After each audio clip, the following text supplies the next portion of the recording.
Hello, this is a quick factorial lesson on your calculator, so I'm going to go ahead and turn my calculator on. So right now I'm going to do the graphing calculator, and then I'll do regular scientific calculator right afterwards.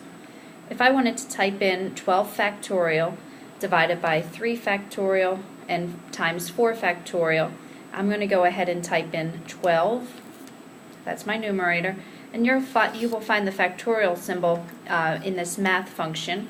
So I'm going to type in math. And factorials are found with the probability. And the probability, you have two options. You can hit the right arrow 3 times, or you can just hit the left arrow 1 time, and you will see this menu of options, and the factorial symbol is number 4. So you can arrow down 4 times, or you can just hit the number 4. And you will see 12 factorial in your calculator, in your home screen. And then I'm going to hit divided by.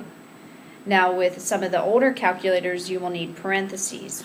So I'm going to use parentheses. I'm going to type in 3, go back to the math, over to probability, and option number 4 again.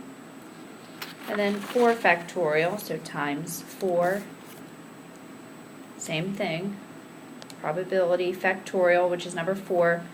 And then I'm going to hit enter, and you end up with 3,326,400. So that's how you do factorials in the graphing calculator.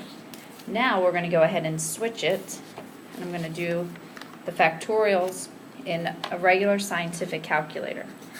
You will find the factorial symbol in the scientific calculator where it says PRB for probability. So I'm going to type in 12.